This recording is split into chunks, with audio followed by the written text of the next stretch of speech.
जय श्री प्रभु जी की जय श्री गुरुदेव। आज आपके सामने श्री प्रभु जी के चरित्रों में एक घटना लेकर आए हैं। ये है योगिनी रमाबाई की। योगिनी रमाबाई श्री प्रभु जी के चरणों में आई, उनसे कृपा प्राप्त करके बहुत ऊंची ध्यान स्थिति प्राप्त की। ये घटना श्री प्रभु जी के नेपाल जाने से पूर्व की है। जब प्रभु जी नेपाल से वापस आए तभी योगीराज मुलकराज जी महाराज, गोपालानंद जी और योगीराज चंद्रमोहन जी महाराज आदि सभी लोग उनके चरणों में आए। ये उससे पूर्व की घटना है। इस तरह से ये उनसे बड़ी गुरु बहन है। घटना इस प्रकार है, जब श्री प्रभु जी उत्तर प्रदेश बिहार से होते हुए बंगाल पहुँचे। बंगाल से वो आसाम जा रहे थे। रास्ते में बंगाल के नदिया के पास श्री प्रभु जी विश्राम के लिए एक मंदिर पर रुके। मंदिर के चबूतरे पर श्री प्रभु जी ने आसन लगाया। प्रभु जी वहाँ विश्राम करने लगे। प्रभु जी के साथ श्री हरिहरानंद जी भी थे और साथ में और भी प्रभु जी के योगी बच्चे थे। श्री प्रभु जी जैसे ही विश्राम के लिए लेटे और शायद प्रभु जी को नींद आ गई, प्रभु जी वहाँ सो गए। कुछ समय उपरांत जब सुबह के बाद सूरज निकला और भी आगे चढ़ गया, धूप श्री प्रभु जी के बदन पर पड़ रही थी। उसी वक्त एक दंपत्ति पति पत्नी उस मंदिर में दर्शन के लिए आए। उन्होंने देखा एक महात्मा लेटे हुए हैं और बदन पर कड़ी धूप पड़ रही है। ये पति पत्नी थे आशुतोष चटर्जी, जो कि वहाँ पर न्यायाधीश थे, जज थे, और इनकी पत्नी थी रमाबाई। उनकी पत्नी बड़ी धार्मिक प्रवृत्ति की थी। इन्होंने वहीं पर रुककर अपना छाता निकालकर और छाता खोलकर प्रभु जी की धूप की रक्षा की और वहीं खड़ी हो गई छाता लेकर, और इस तरह से प्रभु जी को छाँव दी। कुछ समय बीता होगा, कुछ मिनट प्रभु जी जग गए। प्रभु जी ने उठकर देखा, प्रभु जी को बड़ा प्यार आया। बोले कि देवी, तुम्हारा क्या नाम है? तुमने इस तरह से धूप में खुद खड़ा होकर के मेरे ऊपर धूप बचाई। तुम्हें क्या चाहिए मुझसे? तुम्हें क्या कष्ट है, मुझे बताओ। रमाबाई ने श्री प्रभु जी को दंडवत किया और बड़े प्रार्थना रूप में बोली कि प्रभु जी, मुझे ईश्वर का दिया हुआ सब कुछ है। मेरे पति मजिस्ट्रेट हैं, धन है, सम्मान है, सब कुछ है, पर मेरे अंदर हमेशा से एक भाव रहा है कि मैं किसी योगी गुरु, कोई सक्षम गुरु के चरणों को पाऊं और उसके द्वारा मैं भी योग ध्यान में आगे बढ़ जाऊं। मुझे भी वो सारे अनुभव हों जो हमने किताबों में पढ़े हैं। श्री प्रभु जी ने उनको तुरंत सामने बैठाया और बिठाकर प्रभु जी ने एक उनके सिर पे हाथ रखा, मंत्र कान में बोल दिया। बोला बस ये करते रहना। प्रभु जी ने जैसे ही कहा, रामा देवी समाधिस्थ हो गई। उनका तीव्रतम ध्यान चलने लगा। रामा देवी बहुत ही साधु प्रेमी थी। श्री प्रभु जी के चरणों में बार बार लिपट कर प्रार्थना की, प्रभु जी कृपा करके आप जो कि हमारे नगर में हो, कृपा करके हमारे घर में चरण रखिए, हमारे घर को पवित्र करिए। श्री प्रभु जी से बार बार अनुरोध उनके पति ने भी किया। प्रभु जी वहाँ से चल दिए और उनके घर पहुँचे। प्रभु जी के साथ में हरिहरानंद जी भी थे और भी गुरु भाई थे। रामा देवी जिस प्रकार से श्री प्रभु जी ने आज्ञा दी थी, वो दिनचर्या वो बिल्कुल नियमित रूप से करने लगी, जिसके फलस्वरूप प्रभु जी का शक्तिपात था। बहुत ही ऊंची ध्यान स्थिति हो गई। वो समाधिस्थ रहने लगी। समाधि अवस्था में वो कई दिव्य लोकों में भ्रमण किया करती थी। ऐसी बहुत सारी घटनाएं फिर वहाँ घटित हुई जो लोगों ने उनकी ध्यान स्थिति को देखा। एक बार श्री प्रभु जी शाम का समय होगा और प्रभु जी बाहर अपने बच्चों के साथ बैठे थे। अचानक सारे बच्चों ने देखा आकाश में एक बहुत बड़ा तारा सा टूटा। बहुत बड़ी सी लाइट, बड़ी तेज़ी से प्रकाश निकला। लोग थोड़े भयभीत हो गए। प्रभु जी बोले, अरे घबराओ मत, ये तुम्हारी बहन रामाबाई है। ये अभी नागलोक गई थी और नागलोक में इसको एक बहुत सुंदर सा पुष्प मिला, उसको हमारे चरणों में भेंट करने के लिए आ रही है, घबराओ मत। जैसे प्रभु जी ने बोला, तुरंत ही प्रभु जी के गोदी में एक सुंदर सा फूल गिरा। वो फूल रामाबाई लेके आई थी और वो बहुत ही सुंदर सा फूल था, जो कि यहाँ पृथ्वी लोक में नहीं होता। इस तरह से रामाबाई श्री प्रभु जी में हर वक्त लय रहा करती थी। उनकी इस लयता की वजह से श्री प्रभु जी के मन में जो भी भाव आता था उनको पता होता था। जैसे श्री प्रभु जी को जरा सा भी इच्छा हुई पानी पीने की, रामाबाई बोलने से पहले ही पानी ला दिया करती थी। प्रभु जी की भोजन की इच्छा है तो वो भोजन ला दिया करती थी। ये कार्य इसके पहले हरिहरानंद जी करते थे। हरिहरानंद जी भी हमेशा प्रभु जी के चरणों में लहरा करते थे। उनको भी हर बात का भान था कि प्रभु जी को कब प्यास लगनी है, कब प्रभु जी को भोजन कराना है, हर तरह का अनुभव उनको हो जाया करता था। अब समस्या ये बनी कि ये कार्य अभी तक जो हरिहरानंद जी करते थे, अब रामाबाई भी करने लगी, क्योंकि उनकी भी ध्यान स्थिति बहुत ऊंची थी। अब इन दोनों भाई बहनों में एक तरह से प्रतिस्पर्धा हो गई, कंपटीशन हो गया कि कौन प्रभु जी की सेवा कर ले। जैसे प्रभु जी के मन में प्यास आई तो दोनों ही जल लेके भागते थे प्रभु जी के पास कि कौन जल्दी पहुंच के जल पिला दे। इसी प्रकार भोजन, इसी प्रकार प्रभु जी मंद मंद मुस्कुराते रहते थे कि देखो दोनों बच्चों में किस तरह का कंपटीशन चल रहा है। प्रभु जी यूँ ही मंद मंद मुस्कुराते रहते थे।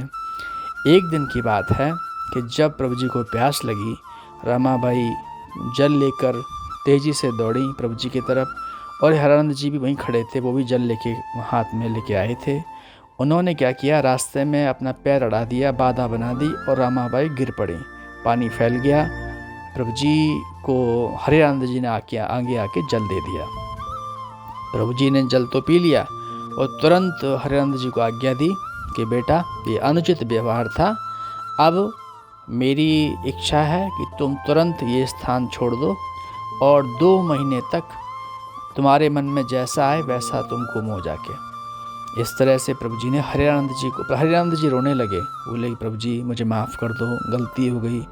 प्रभु जी काफ़ी विनय करने के बाद प्रभु जी बोलते हैं कि देखो बेटा, मेरे मुख से निकल गया है तो वो अटल है, तुम्हें जाना पड़ेगा, लेकिन कोई भी काम अनायास नहीं होता, इससे भी कोई ना कोई भला होगा। हरिहरानंद जी आँख बंद करके, अश्रुधारा बह रही थी, वो चल दिए वहाँ से। चलते चलते थोड़ी दूर गए, कुछ किलोमीटर दूर, वहाँ पर एक छोटा सा गांव और नगर आया। वहाँ पर एक मंदिर के पास रुके। जैसे ही रुके वहाँ का पुजारी आया, उनको बोला कि भाई आप साधु लग रहे हैं अपने वेशभूषा से, आप यहाँ मत रुकिए। इस गांव के जो नगरपाल हैं, जो इसका मुखिया है, बोले कि बहुत ही क्रोधी स्वभाव का है, नास्तिक है, वो साधुओं से बिल्कुल बैर भाव रखता है, उसको पसंद नहीं है सब, आप कहीं दूर चले जाइए। हरिहरानंद जी बोले कि देखो भाई, अभी तक तो रात्र हो गई है, अब मैं और कहीं नहीं जाता, मैं तो यहीं रुकूंगा। उस पुजारी ने जल्दी से जाके कुछ भोजन लेके आए और उनको भोजन करा गए। कुछ रात्र का समय हुआ तो वो नगरपाल आया। हरिहरानंद जी को देखकर बड़ा क्रोधित होकर बोला कि देखो, तुरंत अपना ये बोरिया बिस्तर उठाओ, यहाँ से जाओ, हमारे नगर में हमारी परमिशन के बगैर कोई रुक नहीं सकता, तुम साधुओं को तो बिल्कुल भी मैं नहीं रुकाऊंगा। हरिहरानंद जी बोले भाई देखो, ठीक है, मैं सुबह होते होते निकल जाऊंगा, सुबह मत मुझे रोकना, पर अभी रात्रि हो गई, रात भर में रुक जाने दो। पता नहीं उसके अंदर कुछ प्रभु जी के प्रेरणा से कुछ ऐसी दया आई, वो ज़्यादा बहस नहीं किया और चला गया। बोला ठीक है भाई, तुम रात्रि को रुक जाओ, लेकिन सुबह होते होते वहाँ से निकल जाना। इस तरह से वो नगरपाल अपने घर चला गया। घर जाकर वो आराम से अपना जो उसका नियम था, मीट वीट खा के अपना रात्रि को सो गया। रात्रि को जब सो गया तो वहाँ हरिहरानंद जी प्रकट हो गए उसके कमरे में।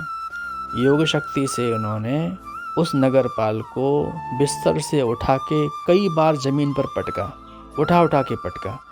अब वो नगरपाल तो घबरा गया कि भाई ये साधु अंदर कैसे आ गया, पहली बात, और वो काफ़ी चीखा चिल्लाए, जब तक कि लोग आते तब तक तो उसकी हड्डी पसली, काफ़ी तोड़ दिए थे उन्होंने उठा के पटक के, और तुरंत अदृश्य हो गए। जब घर के लोग चिल्लाने चीखने पर उसके कमरे में पहुँचे, पूछा भाई क्या हुआ, ना कोई चोर घुसा, ना कोई डाकू आया, किसने तुमको मारपीट करी? तो वो नगरपाल बोला कि देखो, जीवन में पहली बार मुझे कोई सच्चे साधु से मुलाकात हुई। ये साधु बहुत शक्ति वाला है। देखो, अदृश्य हो गया, अभी अभी यहाँ प्रकट हुआ था, उसी ने इस तरह से मेरी ये दुर्गति करी। मैंने उससे उल्टा सीधा बोला था, इसका परिणाम वो दे गया रात्रि को। अब ऐसा करो, सुबह होते होते हम सभी चलेंगे, उसके चरणों में क्षमा याचना करेंगे और उसको फल भेंट वगैरह देके उसको प्रसन्न करेंगे। करके सब लोग प्रसन्न होके सब अपना सामान लेके, मालाएं वगैरह लेके पहुँचे। हरियानंद जी वहाँ अपना उठा के निकलने वाले थे, अचानक वो साधु वो पहुँच गए। महाराज आप जाइए मत। बोले क्यों नहीं जाऊँ भाई, मैंने तो बोल दिया था जाऊँगा। सबने क्षमा याचना करी। बोले नहीं, आज से इस नगर में सारे साधु सन्यासी जो भी आएंगे उनका स्वागत सम्मान होगा। हम अपना ये सब गंदा कार्य छोड़ देंगे और सभी गांव वाले सात्विक बनेंगे। इस मंदिर में भी नियमित पूजा होगी। ऐसा करके बहुत सारे वचन दिए। तो इससे प्रसन्न होकर हरियानंद जी कुछ समय के लिए वहाँ रुक गए। उस मंदिर में भंडारा कराया गया और ऐसा होते होते पूरा कार्यकाल 2 महीने का, जैसे प्रभु जी ने आज्ञा दी थी, वो निकल गया। हरियानंद जी एक दिन बोलते हैं, भाई ठीक है, मेरा समय हो गया, अब मुझे अपने गुरुदेव के पास जाना है। वहाँ से उठ के सब गांव वालों ने उनको विदा किया। प्रभु जी के पास वो पहुँचे। प्रभु जी देखते ही प्रसन्न मुद्रा में बोले कि बेटा अच्छा हुआ, तुम सही समय पर आ गए, तुम्हारा ही इंतज़ार था। अब समय पर्याप्त हो गया, अब मुझे यहाँ से चलना चाहिए। जैसे ये बोला, रामाबाई बहुत ज़ोर ज़ोर से रोने लगी। प्रभु जी आप मुझे छोड़ के नहीं जा सकते। इस तरह से उनका रोतना बिलखना देखकर प्रभु जी ने सामने बोल दिया, अच्छा ठीक है, हम नहीं जाते, हम नहीं जाएंगे। रमाबाई शांत हो गई। ऐसा 2-3 बार हुआ। तब प्रभु जी ने सारे बच्चों के एकांत में बुला के बोला कि देखो भाई, तुम्हारी ये बहन तो मुझे जाने नहीं देगी, बांध के रखा एक तरह से। ऐसा करेंगे कि जब रात्रि हो जाएगी, मध्य रात्रि में हम सभी लोग चुपचाप से बिना कहे यहाँ से निकल लेंगे, नहीं तो ये जाने नहीं देगी। ऐसा सबका प्लान बन गया। एक रात्रि को 12-1 बजे प्रभु जी सारे बच्चों के साथ में चुपचाप से घर से निकल गए। निकलते निकलते काफ़ी दूर चले गए जंगलों में। इधर रामाबाई सुबह उठी, नित्य कर्म के बाद श्री प्रभु जी के प्रणाम के लिए पहुंची। वहाँ देखा कोई नहीं है। समझ गई, वो बहुत ज़ोर ज़ोर से रोने लगी, दहाड़ मार के गिर पड़ी। उनके पति भी भाग के आए, क्या हुआ देखा। उन्होंने समझाया अपनी पत्नी को, चिंता मत करो, प्रभु जी बहुत दूर नहीं गए होंगे, हमको दोबारा से ढूंढ लेंगे। दोनों ही नंगे पैर वहाँ से निकल पड़े प्रभु जी को ढूंढने। उधर आगे आगे कई किलोमीटर आगे प्रभु जी चल रहे थे और पीछे पीछे ये लोग भी जगह जगह पूछ के कि हमारे गुरुदेव कहाँ गए, ऐसे पूछते पूछते चल रहे थे। रामाबाई निढाल हो रही थी, काफ़ी रो भी रही थी, उसके पैरों में छाले भी पड़ गए। उधर श्री प्रभु जी रात्रि भर चले। चलते चलते दोपहर को एक जंगल में एक स्थान पर आके रुक गए। प्रभु जी ने बोला कि भाई आज विश्राम हम यहीं करेंगे। तो लोगों ने बड़ा आश्चर्य किया कि प्रभु जी इतना जल्दी विश्राम क्यों? प्रभु जी बोले नहीं, आज मेरी इच्छा ही विश्राम करने की है। लोगों ने वहीं सामान रख दिए, विश्राम की व्यवस्था करी। तभी प्रभु जी धीरे से बोलते हैं, अरे देखो अभी तुम्हारी बहन रामाबाई आ रही है, उसके पैरों में छाले पड़ गए हैं। प्रभु जी चूँकि देख चुके थे उनकी बच्ची को बड़ा कष्ट है, इसलिए प्रभु जी वहाँ रुक गए। और कुछ ही समय में रामाबाई उनके पति आ गए। रोते रोते वो गिर पड़ी, प्रभु जी के चरणों में लिपट गई। प्रभु जी बोले, अरे रामाबाई, तुम इतनी बड़ी योगिनी हो, इस तरह से बच्चों की तरह तुम क्या कर रही हो? प्रभु जी बोलते हैं कि देखो रामाबाई, तुमने हमसे योग दीक्षा ली, तुम्हें ध्यान की विधि आती है, तुम बहुत अच्छा अभ्यास करती हो, तुम घर पर ही नियमित अभ्यास करो, तुम गृहस्थी लोग हो, हम साधु लोग हैं, हमको तो एक जगह टिक के रहना नहीं आता, हमें बहुत सारे दूसरे भी काम हैं, तुम घर पर ही रहो, अभ्यास बढ़ाओ, इससे भी ऊंची स्थिति तुमको मिलेगी, हर वक्त मैं तुम्हारे साथ हूँ। तो इस तरह से वो प्रभु जी ने उनको समझाया। प्रभु जी बोले, देखो ये बचपना छोड़ो, इस तरह से तुम रो मत। और इस तरह से बार बार समझाने पर रामाबाई का मन को शांत हुआ। उसके बाद उनके पति आशुतोष चटर्जी ने प्रभु जी से प्रार्थना की, प्रभु जी आप यदि आज्ञा दो कि आपका एक मैं फ़ोटो खींच लूँ, तस्वीर उतार लूँ, जो अपने पूजा के मन में रखूँगा। प्रभु जी ने आज्ञा दे दी। फिर उनके पति ने एक प्रभु जी की फ़ोटो उतारी। उसके बाद श्री प्रभु जी से प्रसाद लेकर, आशीर्वाद लेकर वो लोग वापस अपने घर नदिया बंगाल में आ गए। रामाबाई ने अपना तप जारी रखा और ऐसा करते हुए वो योग में पूर्णतम स्थिति प्राप्त की। वो पूर्ण सिद्ध योगिनी है और श्री प्रभु जी के चरणों में आज भी नेपाल हिमालय में विराजमान हैं। ऐसी प्रभु जी की अद्भुत कृपा उनके जीवन काल में हुई, जिससे उनको हर तरह से, हर बंधनों से मुक्त करा दिया। जय प्रभु जी की, जय गुरुदेव।